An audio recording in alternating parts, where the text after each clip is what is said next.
deep from the mud. There's dirt on my hands. Strong like a tree. There's roots where I stand. Many men try to reach it. Many men have failed. Well, if you wanna get to heaven, you gotta raise a little hell. And I've been running from the law.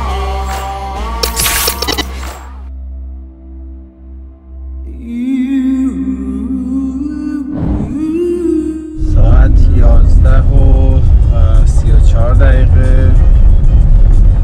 همین الان رسیدیم به تریل هد.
الان توی ارتفاع 2066 متری هستیم.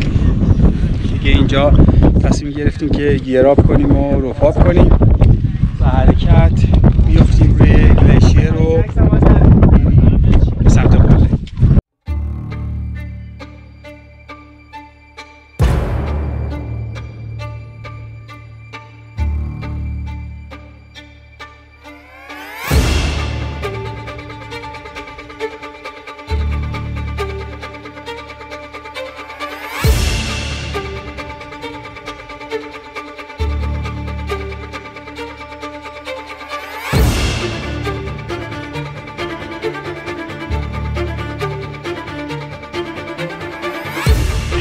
کرواس نگاه کنید چه عمقی داره و چه کاخ بزرگی اینجاست.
ارتفاع 2900 متری هستیم.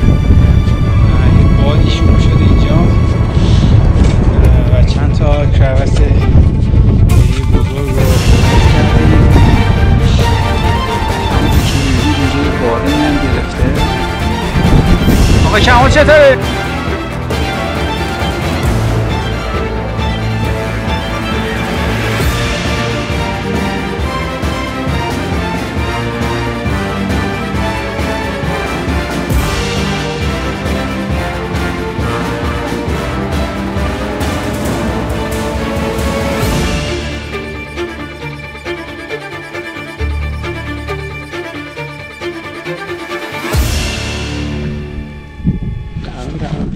اولین باری که بابام خودم میارم ای جان واقعا صبح بالای کوه انرژی میده واقعا. ای جان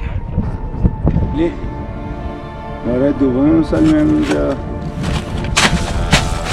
که یه کار چالنجینگ رو دارم کنار دوستای خوبم انجام میدم و واقعا خوشحالم. امیدوارم که بتونیم تمامش بکنیم.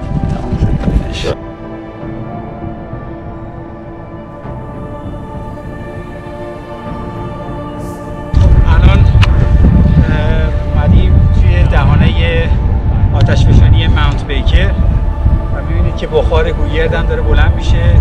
بوی خیلی قوی داره. حتی من یه مقدار که اسمشون کردم یه مقدار سرگیجه گرفتم و همینجور هم که میبینید سنگ‌های دور و بر، حتی اون برف میبینید زرد شده و همه اثرات گوگرده.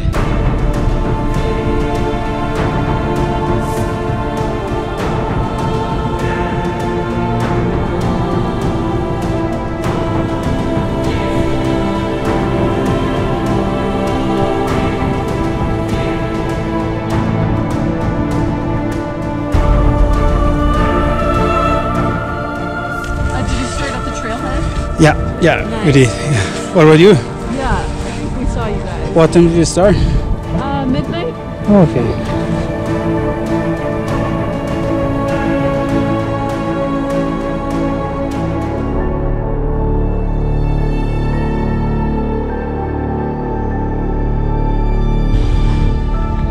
You اینجا نکنی شاهکار.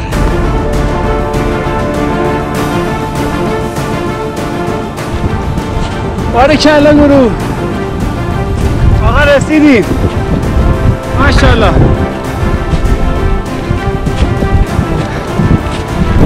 خب رسیدیم به پیک ماونت بیکر، گویی که همیشه از توی ونکوور نگاه میکردیم و یه روزی میخواستیم که بالاش باشیم و امروز اومدیم.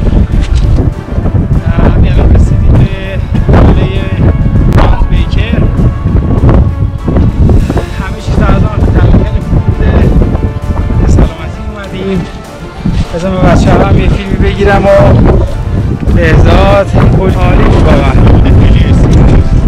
همه چی خوب. یه مجبور شدیم سر بوردر ما رو یه مرسی کمال، عالی بود واقعا.